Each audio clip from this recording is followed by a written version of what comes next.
किसी कार्यकर्ता ने कहा ही नहीं, किसी की हस्तकल भी नहीं हुई, तो ये बेगानी शादी में अब्दुल्ला साहब क्यों दीवाने हो रहे हैं? महेंद्र भट्ट जी और भाजपा क्यों परेशान हो? सबके जबान पर एक ही बात है, कोई लौटा दे मेरे बीते हुए दिन।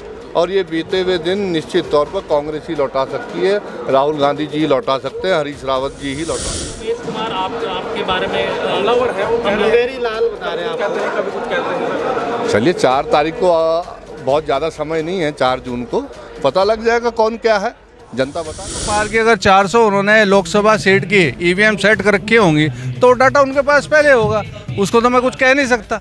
तो फिर चुनाव की आवश्यकता क्या है? फिर तो जनता का बेवकूफ़ बनाया जा रहा है, लोकतंत्र का बेवकूफ़ बनाया जा रहा है।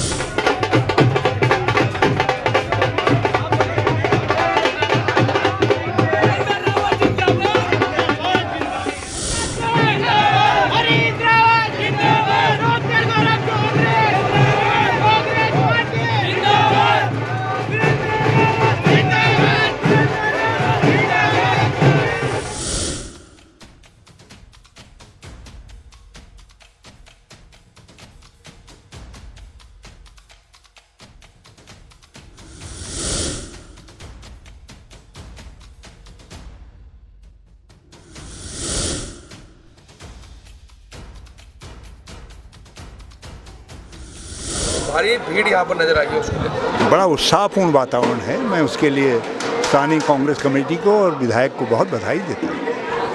रावत जी आज रुड़की में पत्रकार वार्ता करने महेंद्र भट्ट पहुंचे थे भाजपा के।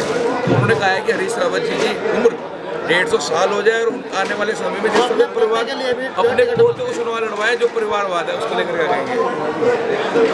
वो तो बद्रीनाथ की धरती से आते हैं, उनके शब्द शुभ भी हो सकते हैं और हो सकता है अगले 40-50 साल और भाजपा जैसी कुनीतियों वाली पार्टी का विरोध करने का मुझे सौभाग्य मिल जाए। वो ये बोल रहे हैं कि पहले लड़की को, फिर लड़के को, पहले खुद, फिर लड़की को और बेटे को, पत्नी को, परिवार को चुनाव लड़वा रहे हैं। और वो यही बोल रहे हैं कि भाई यही कह रहे हैं कि हम तो 150 पार हो जाए।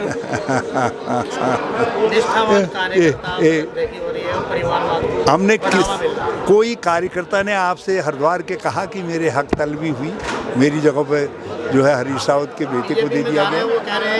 और जब किसी कार्यकर्ता ने कहा ही नहीं, किसी की हस्तकल भी नहीं हुई, तो ये बेगानी शादी में अब्दुल्ला साहब क्यों दीवाने हो रहे हैं? महेंद्र भट्ट जी और भाजपा क्यों परेशान हो? विधायकगण, पूर्व मंत्रीगण सभी इसमें शामिल हुए, मुझे आशीर्वाद देने के लिए आए। बहुत भारी संख्या में लोग जनता यहाँ आई और उन्होंने मुझे आशीर्वाद दिया। और ये जो उत्साह न सिर्फ कार्यकर्ताओं में बल्कि जनता में कांग्रेस को लेके बहुत उत्साह है। जनता बदलाव करना चाहती है, क्योंकि हरिद्वार की जनता पिछले 10 सालों से अपने लापता सांसद और लापता विकास को खोज रही है। और जिस लापता सांसद को खोज रही थी, अब तो वो चेहरा भी बदल दिया गया। लेकिन दूसरा जो चेहरा ये लेके आए हैं, वो भी 4.25 साल इस राज्य के मुख्यमंत्री रहे, लेकिन 4.25 साल में उन्होंने सिवाय झबरेड़ा में घोषणा करने के और कुछ नहीं किया। कोई चीज़ भी यहाँ पर मूर्त रूप में दिखाई नहीं दे रही है जो उन्होंने किया हो। अच्छा रावत जी, जो भाजपा के पदाधिकारी हैं, नेता हैं, वो ये बोल रहे हैं कि जो कांग्रेस है उन्होंने 70 साल में कुछ नहीं करा और जो 15 साल में, जो 10 साल में भाजपा ने कर दिया। जो मेरे बंधु ऐसा कहते हैं उनसे एक बात जरूर पूछिएगा। जब अमित शाह जी, जो कि गृह मंत्री हैं, कोरोना में बीमार हुए थे, तो नेहरू जी द्वारा बनाए गए दिल्ली एम्स में क्यों भर्ती हुए? क्यों नहीं ऐसे वहाँ उस हॉस्पिटल में भर्ती हुए जो उन्होंने बनाया हो? इस बार 400 पार कैसे रोकेंगे? 400 पार तो सिर्फ और सिर्फ मीडिया के द्वारा फैलाया जा रहा है। और ये आज जबकि हो उल्टा रहा है, पूरे देश में एक बदलाव की बयार बह रही है। क्योंकि आज ना तो किसान खुश है, ना मजदूर खुश है, ना व्यापारी खुश है, सब परेशान है। और सबके मुंह पर एक ही, सबके जबान पर एक ही बात है, कोई लौटा दे मेरे बीते हुए दिन। और ये बीते हुए दिन निश्चित तौर पर कांग्रेस ही लौटा सकती है, राहुल गांधी जी ही लौटा सकते हैं, हरीश रावत जी ही लौटा सकते हैं। लेकिन आपका एक वीडियो वायरल हो रहा है जिसमें आप लोग बाय कर रहे हैं, कहाँ कर रहे हैं सब लोग, कितना वायरल हो रहा है? देखिए ऐसा है, क्या था वो? ये जो लोग कर रहे हैं बड़े IT के एक्सपर्ट्स हैं और उसमें आप देख सकते हैं, हमने भी वीडियो डाला, कितनी भारी संख्या में वहाँ लोग मौजूद थे और कितनी गाड़ियाँ जो हैं स्वागत में वहाँ मौजूद थी, भारी हुजूम था पब्लिक का। लेकिन वो अभिवादन स्वीकार किसका कर रहे थे सर? भीड़ तो ठीक है। उन्होंने, मैंने क्या कहा, ये लोग IT के एक्सपर्ट हैं। आपकी भी डीप फेक है क्या सर? क्योंकि यहाँ पे नेताओं और वो बड़ा फेक जो है वो वायरल वीडियो होती है उसको डीप फेक का दर्जा दे देते हैं। डीप फेक का क्या, वो है ही डीप फेक। एक चीज़ बताइए, आदमी अच्छा दिखाता है या खराब दिखाता है? सर निर्दलीय जो विधायक है उमेश कुमार, आपके बारे में हमलावर है वो, रणबीर लाल बता रहे हैं आप। कहते हैं कभी कुछ कहते हैं। चलिए 4 तारीख को बहुत ज़्यादा समय नहीं है, 4 जून को पता लग जाएगा कौन क्या है, जनता बता देगी। अच्छा सर, यहाँ पे राहुल जी ने एक नारा दिया, आपने भी कहा है कि सरकार में शिक्षा व्यवस्था को लेकर जो शिक्षक पत्र थे, जो परीक्षाएं थी उनकी चोरी हुई, उनके परीक्षा पत्र लीक कर दिए गए, शराब के घोटाले कर दिए गए, शराब माफिया के साथ। ऐसा तो कांग्रेस सरकार में हुआ सर, क्योंकि वहाँ की 2016 में एक समूह की परीक्षा लीक हुई थी और लीक के बाद जो उसके कार्रवाई नहीं हुई। हरीश रावत जी की सरकार में 32,000 नौजवानों को रोजगार मिला 32 महीने में। तो ये समझिए हर महीने 1,000 नौजवानों को रोजगार दिया।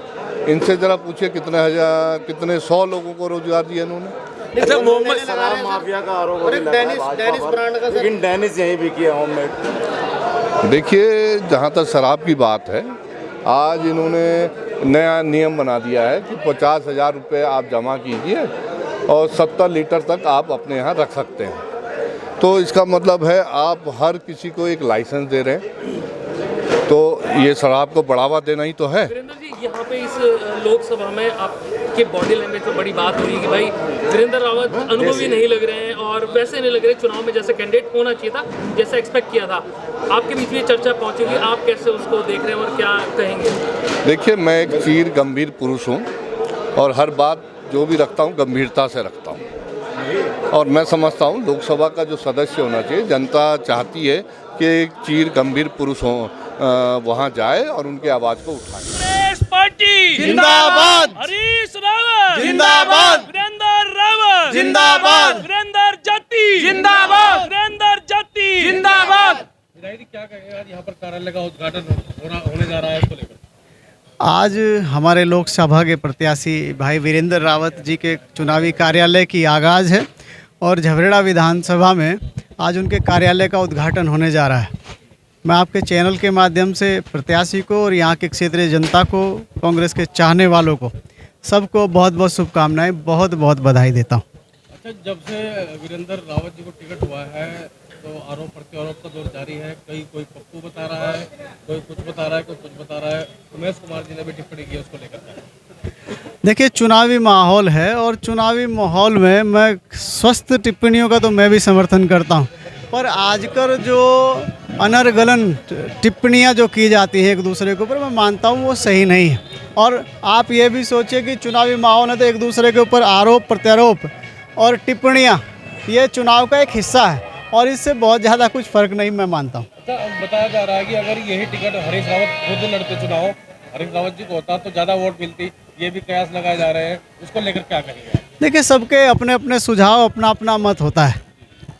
आदरणीय श्री वीरेंद्र रावत जी हमारे यंग और बहुत ऊर्जावान प्रत्याशी हैं और जैसे एक के साथ एक मुफ्त होता है, तो मैं क्षेत्रवासियों को ये भी कहना चाहता हूँ कि वीरेंद्र रावत जी के साथ तो बड़ी हॉर्स पावर के इंजन हमारे आदरणीय हरीश रावत जी मुफ्त में हैं और वो पूरी चुनावी प्रक्रिया को संचालित कर रहे हैं और मैं मानता हूँ ये चुनाव जो है बहुत मजबूती के साथ कांग्रेस लड़ रही है। कांग्रेस के जो कई कार्यकर्ताओं या पदाधिकारियों कांग्रेस छोड़ के जा रहे हैं, बोल रहे भाई परिवारवाद, हरीश रावत ने अपने परिवार के लोगों को टिकट मांग रहा है, पहले अपनी लड़की को विधायक बनाया, अपनी लड़की को सांसद बनाना चाह रहा है। क्या और कोई नहीं रह गया कि कांग्रेस के अंदर जिनको टिकट दिया जा सके? यहाँ देखिए, पार्टी छोड़ने का और पार्टी ज्वाइन करने का सिलसिला जो है वो चुनाव के दौरान चलता है और वो चुनाव प्रक्रिया में कुछ लोग हमारी पार्टी में भी आ रहे हैं, कुछ हमारी पार्टी भी छोड़ रहे हैं। ये चुनाव का हिस्सा है और मैं मानता हूँ इससे किसी को विचलित होने की आवश्यकता नहीं। कांग्रेस का अगर देखा जाए लोकसभा का पहला जो सफल कार्यक्रम यहाँ पे भीड़ नजर आ रही है झबरेड़ा में देखी जा रही है, और सफलता के पीछे बताया जा रहा है डॉक्टर गौरव चौधरी स्थानीय विधायक वीरेंद्र जाटनी का हाथ है इतनी भीड़ एकत्र करने में। क्या कहेंगे? देखिए, अभी चुनाव शुरू हुआ है और कहीं ना कहीं आगाज़ होना था। अभी चुनाव में दिन है, अब आपको जो भी चीज़ें दिखाई देंगी, क्योंकि कहीं रमज़ान चल रहे हैं, कहीं किसानों को काम है, तो किसी पे इतना समय नहीं है कि वो प्रोग्रामों में आए। लेकिन फिर भी आपको आने वाले भविष्य में दिखाई देगा कि कांग्रेस बढ़ती जा रही है और सब जो प्रतिद्वंदी हैं वो घटते जा रहे हैं। क्या कहना चाहेंगे? लगातार जिस तरह से कटाक्ष किए जा रहे हैं पार्टी द्वारा, सत्ताधारी पार्टी द्वारा कर रहे हैं कि भाई ये सीधे चुनाव जो हो रहा है। देखिए, मैं पक्ष विपक्ष दोनों से कहूँगा कि व्यक्तिगत कटाक्ष ना करें। राजनीति है, राजनीति को एक बहुत ही स्वादपूर्ण लें, अपनी अपनी वोट मांगे, और ये तो जनता का निर्णय है कि जनता किसे चुनेगी। अपने मुद्दों पे बात करें, छोटी छोटी बातों से कभी राजनीति नहीं बनती, ना राष्ट्र बनता है। तो मैं उनसे आग्रह करूंगा कि एक समृद्ध भाषा को लेकर एक दूसरे में प्यार मोहब्बत बना के राजनीति करते रहें। उमेश कुमार जी लगातार कटाक्ष कर रहे हैं, वीरेंद्र रावत को लेकर कह रहे हैं कि कभी प्रोगो कहते हैं, कभी पप्पू कहते हैं, उसको लेकर। देखिए, मैंने जैसा कहा, ना तो उमेश भाई के मुंह से कुछ चीज़ शोभा देती, ना किसी के मुंह से। ये जो चीज़ें शब्द होते हैं, ये एक संगीन और एक बहुत ही जिम्मेदार व्यक्ति को शोभा नहीं देते।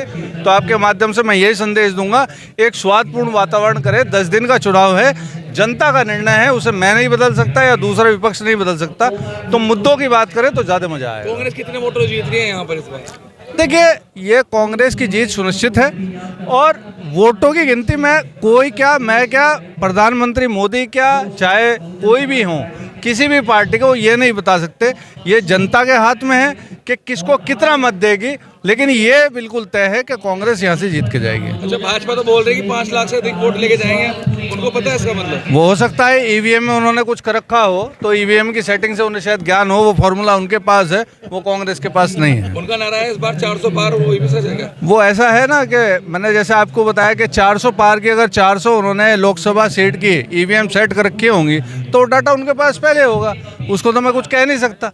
तो फिर चुनाव की आवश्यकता क्या है? फिर तो जनता का बेवकूफ़ बनाया जा रहा है, लोकतंत्र का बेवकूफ़ बनाया जा रहा है। तो ऐसी बातें नहीं करते, लेकिन ठीक है, वो अपना तर्क दे रहे हैं, हम अपना तर्क दे रहे हैं। देखिए, झबरेड़ा में आज चुनावी कार्यालय खोला जा रहा है। निश्चित रूप से चुनाव सर पर है और चुनावी समर है, और इसमें तो हर कोई अपनी आहुति डालने आता है। लाजवाब रेस्पॉन्स है, लोगों का उत्साह देखते ही बन रहा है, और ख़ास तौर से युवाओं का। तो एक अच्छा फाइट होगी, लाजवाब होगी। पर एक चीज़ हम ज़रूर पूछना चाहेंगे भारतीय जनता पार्टी से कि ऐसा क्या हो गया था कि अब जो प्रत्याशी आपने हरिद्वार में उतारा है, उसको आपको 4 साल में ही बदलना पड़ा था सीएम के रूप में। तो ये ज़रूर वो बताने का कष्ट करें, उनके स्पोक पर्सन भी, उनके मुख्यमंत्री भी, और उनके राष्ट्रीय स्तर के नेता भी, कि वो मुख्यमंत्री बढ़िया थे नहीं थे। अगर बढ़िया थे, अगर वो बढ़िया थे तो उनको हटाया क्यों, और बढ़िया नहीं थे तो उन्हें फिर हरिद्वार की जनता की जबरदस्ती थोपने का कार्य क्यों किया जा रहा है? आपके कांग्रेस कार्यकर्ता कह रहे हैं जो प्रत्याशी आपने उतारा है यहाँ पे क्या? कांग्रेस का वीरेंद्र रावत, एक तो परिवारवाद फैला दिया, और दूसरा कैंडिडेट को जानते हैं कौन है जो इसको? नहीं, मेरी बात सुनिए। कौन कह रहा है? कार्यकर्ता कह रहे हैं या पत्रकार कह रहे हैं? कार्यकर्ता बोल रहे हैं, जिन्होंने पार्टी छोड़ी है। पत्रकार को बोल रहे हैं, पत्रकार तो आपको बता रहे हैं। नहीं, ठीक, इस बारे में नाराज मत होइए, हम आपकी सारी बात का जवाब देंगे। देखिए, कांग्रेस पार्टी एक विचारधारा, एक पार्टी नहीं है, और जो वीरेंद्र रावत की बात है, वो कोई ऐसा नहीं है कि अननोन चेहरा है, वो नोन चेहरा है। और वीरेंद्र रावत जी, जहाँ तक मुझे उम्मीद है, पता है, जितना मैं जानता हूँ, शायद मैं उस वक्त कांग्रेस पार्टी में नहीं था, वो जब से कांग्रेस पार्टी में है। तो अगर ये कहें, ये तो एक मजाक हो जाएगी। ये तो एक नैरेटिव सेट करने वाली, और जो बीजेपी का चलन है झूठ बोलना, एक बार बोलना, 2 बार बोलना, और फिर बार बार बोलना। तो अब ये कहना, ये तो एक मजाक है कि वीरेंद्र रावत को कोई नहीं जानता है। वीरेंद्र रावत आज की डेट में कांग्रेस पार्टी का प्रत्याशी है, और कांग्रेस पार्टी का तो विचारधारा यही है कि लास्ट की पंक्ति के व्यक्ति को भी टिकट देने का कार्य करते हैं। और सबसे बड़ा एग्जाम्पल आपके सामने मैं खड़ा हूँ। मैं एक लास्ट की पंक्ति का कार्यकर्ता था, झंडे लगा रहा था पार्टी के, पार्टी ने मुझे टिकट दिया, आज विधायक बन गया, आज पार्टी की सेवा कर रहे हैं।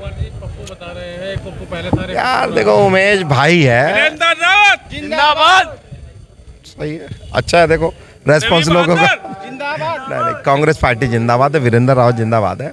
उमेश भाई है, थोड़ा सा मानसिक संतुलन भाई का बिगड़ा है। एक्चुअल में उसको सपने जो देखे थे उस आधार से नहीं हो रहे हैं। वो विधानसभा के चुनाव को और लोकसभा में बड़ा अंतर होता है। लोकसभा पार्टी दिल्ली की लहर चलती है, देखा जाता है कि बीजेपी को कौन हरा रहा है। अब वो भाई को रेस्पॉन्स नहीं मिला तो मानसिक संतुलन थोड़ा सा हो जाता है। सब में चुनाव में ऐसा होता है। अपना भाई है, साथी विधायक है, कांग्रेस बीजेपी को हरा रही है, आप मान रहे हैं? डेफिनेटली फाइट ही बीजेपी और कांग्रेस की है। और जहां तक उम्मीद है हमारा प्रत्याशी जीतेगा, लोगों का रेस्पॉन्स जीतेगा।